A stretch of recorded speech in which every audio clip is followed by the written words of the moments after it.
Hello, everybody, and welcome to Sold Exclamation Point. I got some, I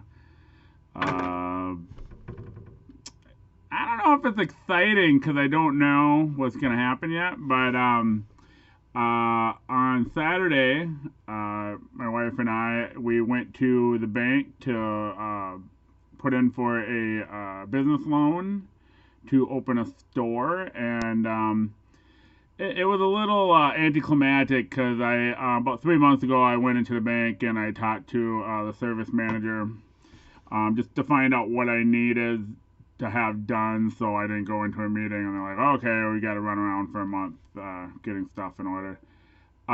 So we did that. It was kind of boring. He just made what they call a business profile.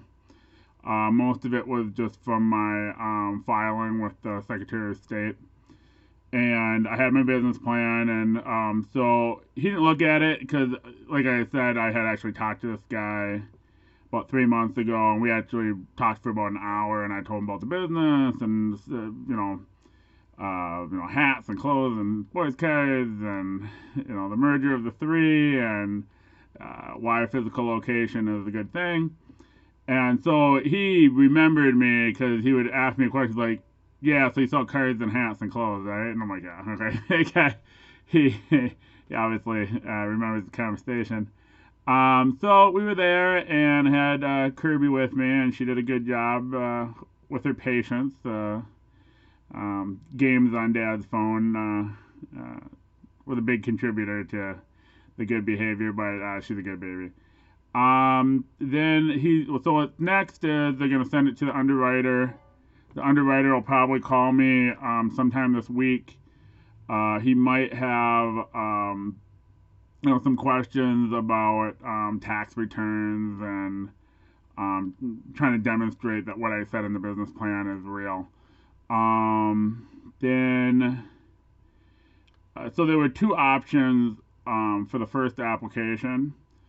It was a straight loan where they fund the whole amount, and then you make a structured payment like a car payment. The other one was a line of credit where they give you a line of credit. This one's for 5 years. They give you a line of credit for the whole amount, but you can take out. Forgive me if you know how the line of credit works, but not everybody does, so I'll just explain it.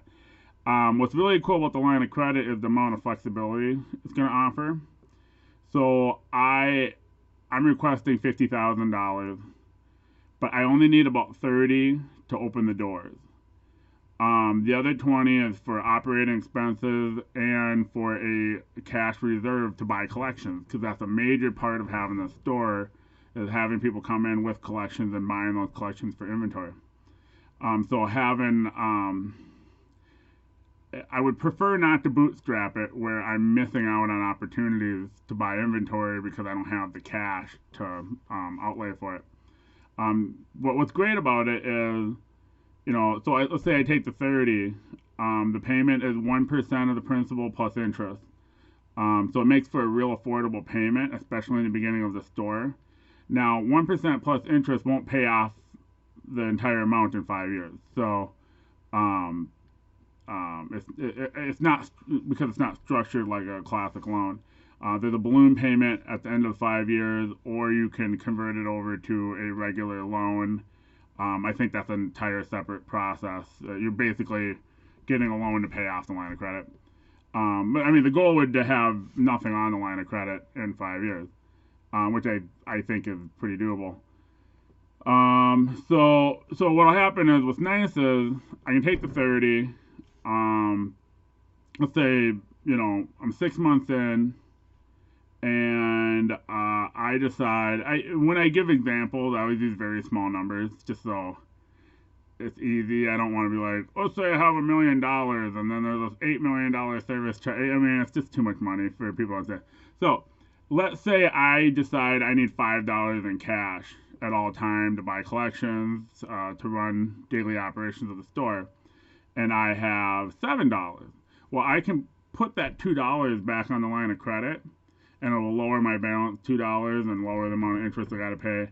Well, if the following month, I need $4 back, I can pull it out of the line of credit again and use that $4. So it's really super flexible, and it allows us to not allows us to pay the least amount of interest possible.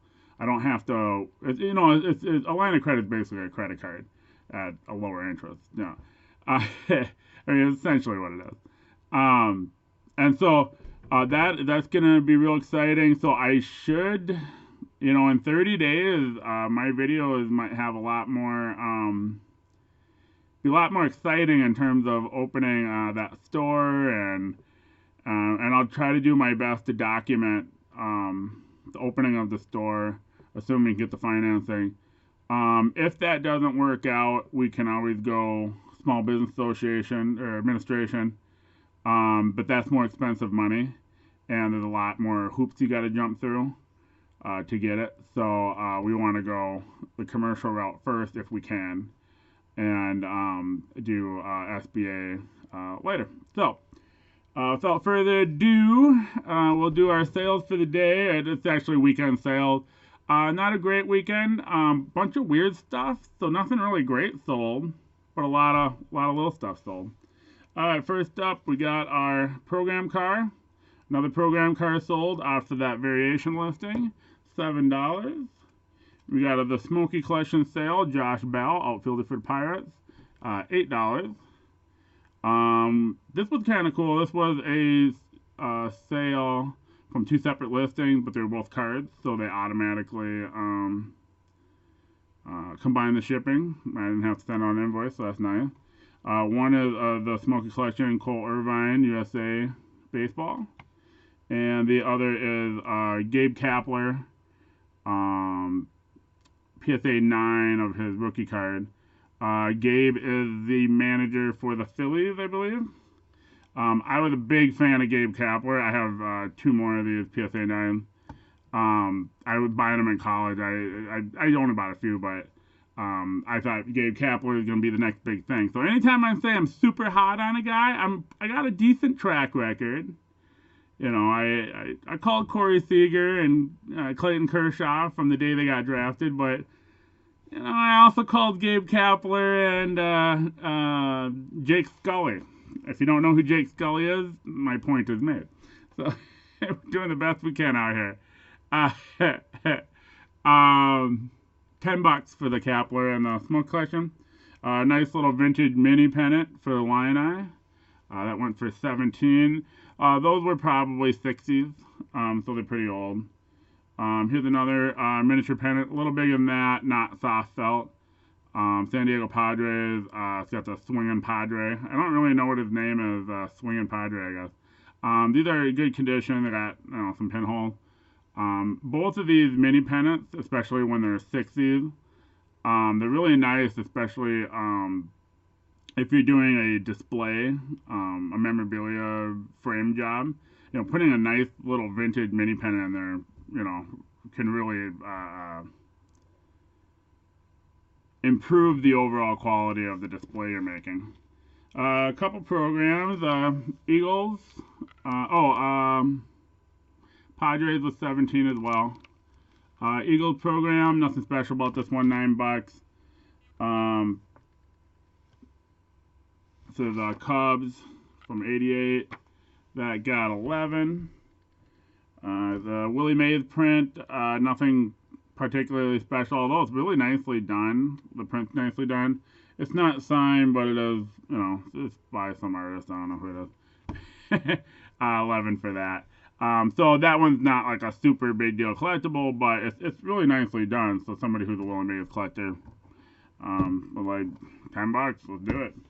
All right, and so that's for the little stuff, and it's another little thing. Little string backpack I got from a client on consignment. Matt's stadium giveaway, probably from 2000. 13 for that. We got a True Fan Twins jersey. These True Fan jerseys are actually not the best quality.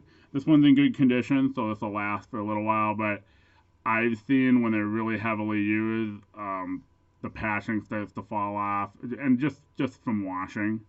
So when you see these out in the wild, always be like picking at all of the patchwork. So you want to just kind of pick at it, and not only pick at it on the embroidery. That's not usually where it comes off. It usually comes off right here. So right here, so in between this last embroidery and where the patch is, you'll see them peel. So these we don't charge a whole lot for them. $22.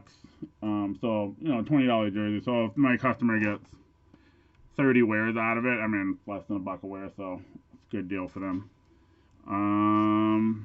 So like if they go to one Twins game a year and they wear the Twins jersey, it might last a lifetime. Black keys, female cut with the collar, 27. Is a cycling jersey. I get these from time to time. They actually sell pretty well.